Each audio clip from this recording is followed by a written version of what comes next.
माना जाता है कि हर बजट पिछले बजट से बड़ा होता है और सरकार जो खर्च करती है, आकार बड़ा होना और खर्च कितना किया, अगर हम तुलना करें पिछले बजट से और इस बजट से, तो जो एवरेज आ रही है वो 50% भी सरकार खर्च नहीं कर पा रही है। आकार बड़ा है लेकिन खर्च क्यों नहीं कर पा रही है? अलग अलग विभाग में अलग अलग खर्चा है।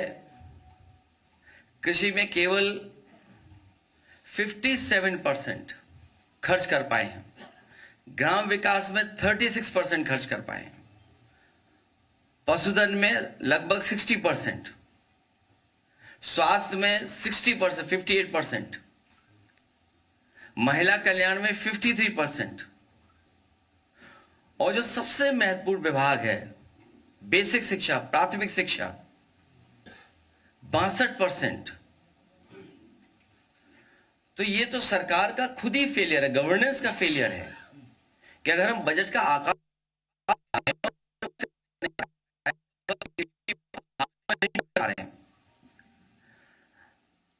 और जो महत्वपूर्ण विभाग हैं अगर उसमें खर्च नहीं हो पा रहा है तो गवर्नेंस और इनके लोग बैठे हुए इनकॉम्पिटेंट हैं, जिसकी वजह से बजट नहीं खर्च हो पा रहा है।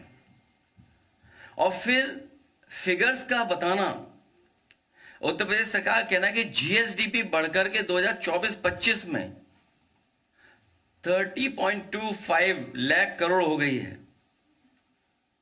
30 लाख करोड़ जीएसडीपी, 25-26 में 36 लाख करोड़ पहुंचने की संभावना बताई गई है। और ये एस्टिमेट है, अनुमान लगाया है।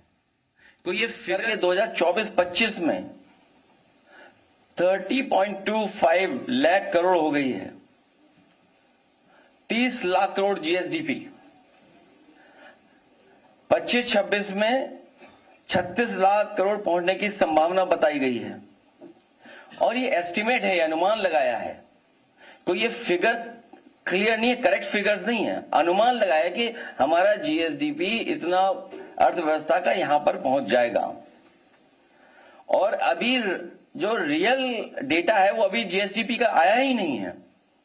और फिर सरकार तो ये बताती है वो $1 ट्रिलियन इकोनॉमी बना देगी उत्तर प्रदेश की।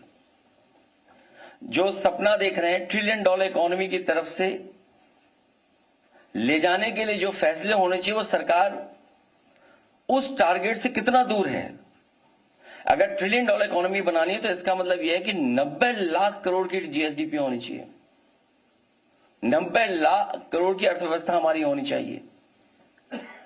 तो सरकार बताए कि अब जब आखिरी बजट पेश कर दिया है तो 90 लाख करोड़ कहां से बनाएंगी सरकार? हमारे मुख्यमंत्री